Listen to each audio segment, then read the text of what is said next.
애취! 코로나 아닙니다. 콜라일지도.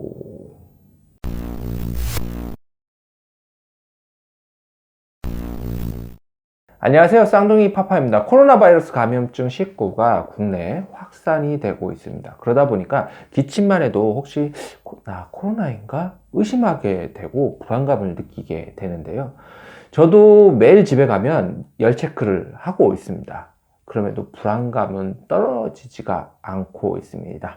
코로나19에 대해서 좀 알아봅시다. 2월 27일 16시 기준 질병관리본부 보도자료에 따르면 국내 1766명이 코로나19 확진 진단을 받았습니다. 그럼 이 코로나19가 독감과 감기 차이는 어떻게 나는 것일까? 그것을 알아보기 전에 일단 코로나19 발생 동향에 대해서 우리가 신속하게 알 필요가 있습니다. 그래서 질병관리본부 발생 동향 자료를 카톡에서 확인할 수가 있거든요. 그거부터 먼저 알려드릴게요. 자, 카톡에 들어가셔서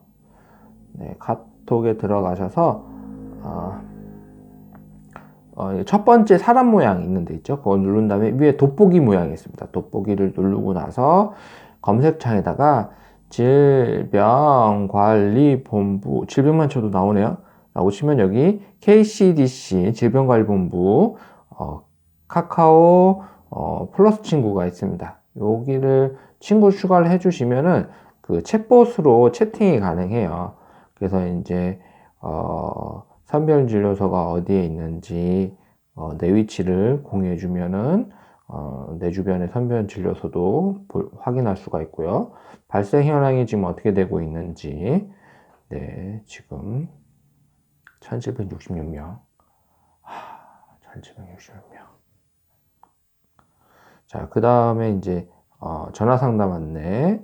코로나 바이러스 감염증 상담은 지역 국번 플러스 120번으로 해주시거나 질병관리본부 1339번으로 해주시면 됩니다. 중국 방무자는 1644 2000번으로 해주시면 되고, 예방수칙, 네, 이렇게 주요 증상들 이렇게 나와 있습니다. 그리고 코로나 바이러스 감염증 일부 증상은 발열, 기침, 인후통 등 호흡기 증상, 폐렴이다 라고 이렇게 확인할 수가 있습니다. 감기, 독감, 코로나19의 질병 차이는 어떻게 될까요? 그것을 증상으로 확인할 수 있으면 참 좋겠지만은 많은 전문이나 언론 보도 자료 같은 거, 언론, TV 같은 데 나온 거 보면 좀 증상만으로 분명하게 구분하기는 어렵다라고 합니다.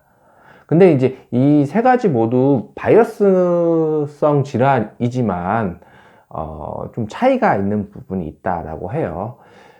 일단 저는 의사는 아니고 놀이심리 상담사입니다. 그래서 이제 질병 관련된 이야기를 하는 것이 조심스러운데요. 그래도 최대한 정확한 정보 제공을 위해서 WHO가 제공하고 있는 코로나19 교육을 이수했고요. 그다음 의학서적 등을 참고하여서 질병에 대한 정보들을 정리해 보았습니다.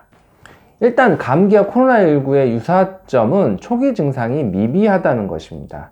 차이점이 있다면 감기는 콧물, 인후염, 열과 두통 등 경미한 증상으로 7일에서 10일 정도 지나면 보통 사라지지만은 코로나19는 발열, 마른 기침, 근육통, 설사 등 소화기 증상, 폐렴 증상을 보인다라는 거예요.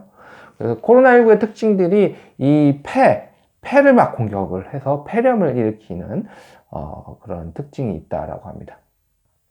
그리고 이제 코로나 같은 경우는 이 잠복기가 되게 짧다라는 질병관리본부 본부장의 보도 자료를 봤을 때 또 확산 속도가 되게 빠르다라는 거, 그런 게 이제 특징이라고 보실 수 있습니다.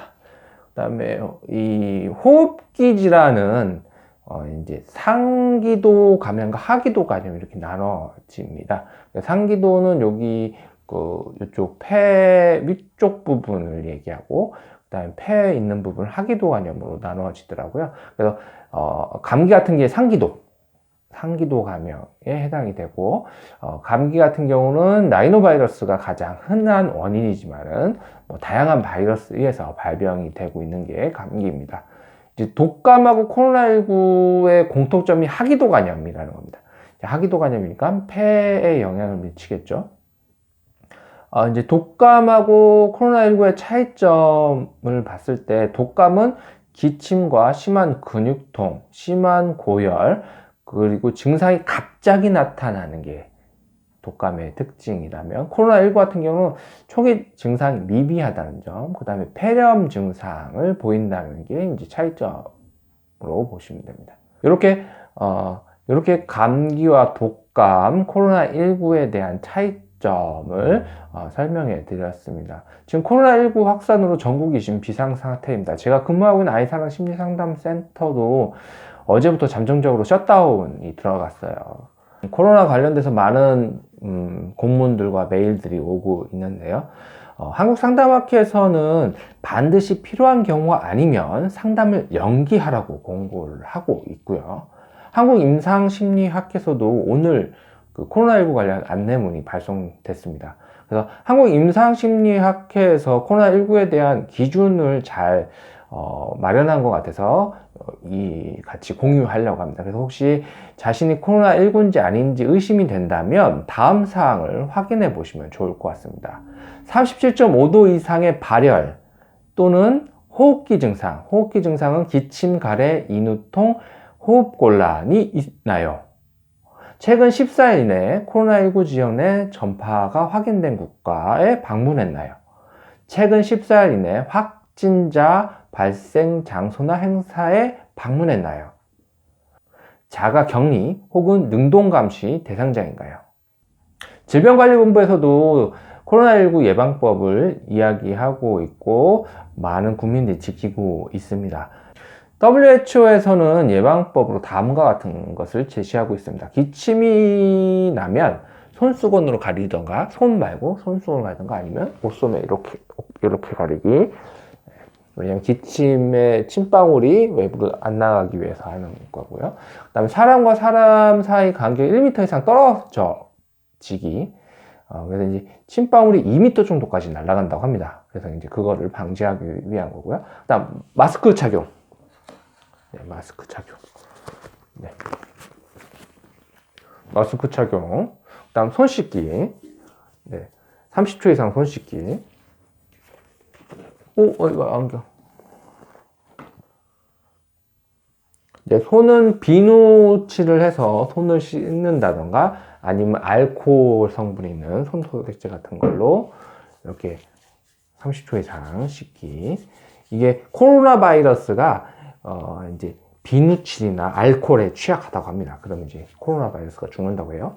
여기까지는 질병관리본부에서 이야기하는 거 동일한데요. WHO에서는 두 가지를 더 이야기하더라고요. 그 동물 접촉 금지, 그 다음에 음식물을 가열해서 먹기.